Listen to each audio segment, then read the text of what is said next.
नमस्कार। इतिहास की किताबों में ना अक्सर बड़े बड़े साम्राज्यों की ही बात होती है, मौर्य, गुप्त। लेकिन क्या कभी एक ऐसे राजवंश के बारे में सोचा है जो सिर्फ 45 साल चला? जी हाँ, सिर्फ 45 साल, पर उसने भारत के इतिहास की दिशा ही मोड़ दी। आज हम बात करेंगे कण्व राजवंश की, मगध के इतिहास का एक छोटा सा लेकिन बहुत ही जरूरी पन्ना।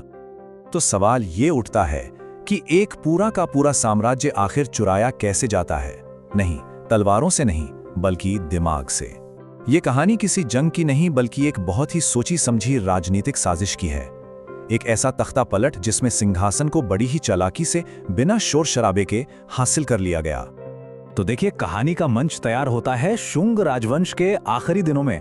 जरा सोच कर देखिए, एक तरफ तो है राजा जो राजमहल में भोग विलास में डूबे हुए हैं, आपस में ही लड़ रहे हैं और प्रजा से उनका कोई लेना देना ही नहीं है।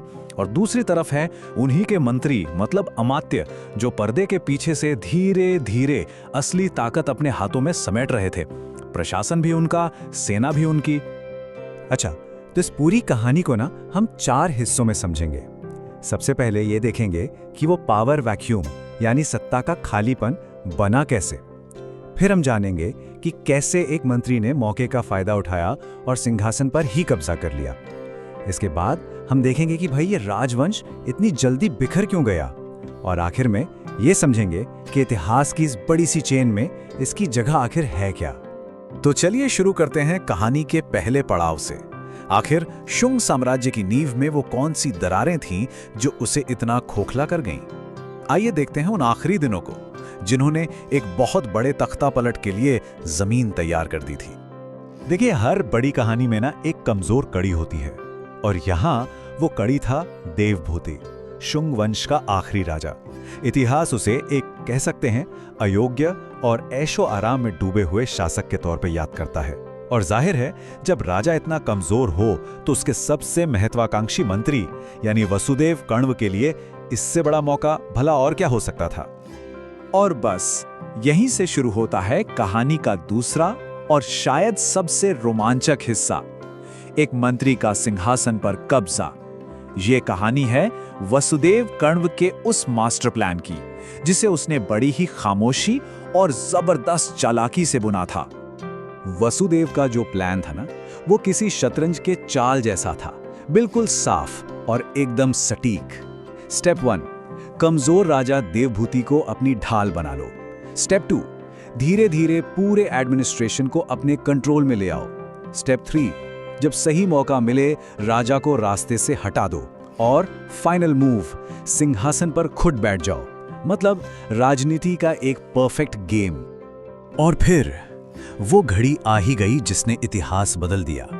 जैसा कि पुराने ग्रंथ बताते हैं, वसुदेव कण्व ने देवभूति की हत्या कर स्वयं मगध की सत्ता संभाल ली। ये बात है लगभग 75 ईसा पूर्व की। शुंग वंश का अंत और कण्व राजवंश का उदय। अच्छा, तो सत्ता में आने के बाद वसुदेव ने अपनी पकड़ मजबूत की। उसने राजधानी पाटलिपुत्र ही रखी और करीब 9 साल तक राज किया। उसने कोई बहुत बड़े बदलाव नहीं किए, ये बड़ी चालाकी थी।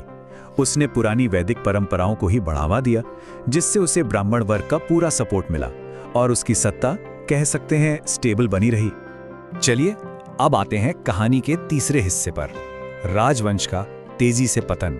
क्योंकि इतिहास हमें एक बात तो सिखाता ही है कि सत्ता हासिल कर लेना एक बात है, लेकिन उसे संभाले रखना वो कहीं ज्यादा मुश्किल काम है।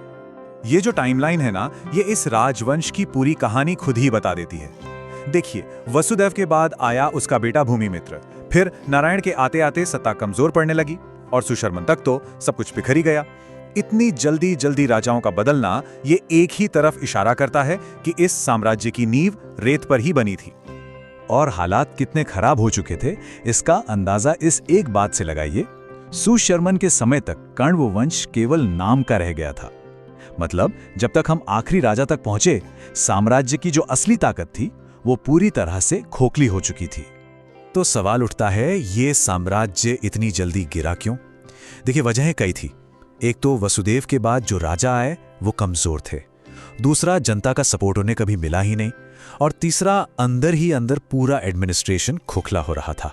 लेकिन ताबूत में जो आखिरी कील ठोकी ना, वो ठोकी दक्षिण से उभर रही एक नई ताकत ने, सातवाहन राजवंश। तो चलिए अब आते हैं सबसे बड़े सवाल पर। इतिहास की इतनी बड़ी कहानी में ये छोटा सा राजवंश आखिर फिट कहाँ होता है? इन 45 सालों की विरासत क्या थी? सिर्फ 45 साल। इतिहास के इतने बड़े कैनवस पर यह बहुत ही छोटा सा वक्त लगता है ना? लेकिन सवाल यह है कि क्या कोई चीज छोटी हो तो इसका मतलब यह है कि वो गैर जरूरी भी है? देखिए, कण्व वंश का महत्व उसकी लंबाई में है ही नहीं, बल्कि उसकी भूमिका में है। ये शुंग और सातवाहन, इन दो बड़े साम्राज्यों के बीच एक पुल, एक लिंक का काम करता है। ये एक क्लासिक एग्जाम्पल है कि कैसे सत्ता पर्दे के पीछे से भी छीनी जा सकती है। और शायद सबसे बड़ी बात, इसी दौर में भारत की राजनीति का जो सेंटर था ना, वो पहली बार उत्तर से दक्षिण की ओर शिफ्ट होना शुरू हुआ।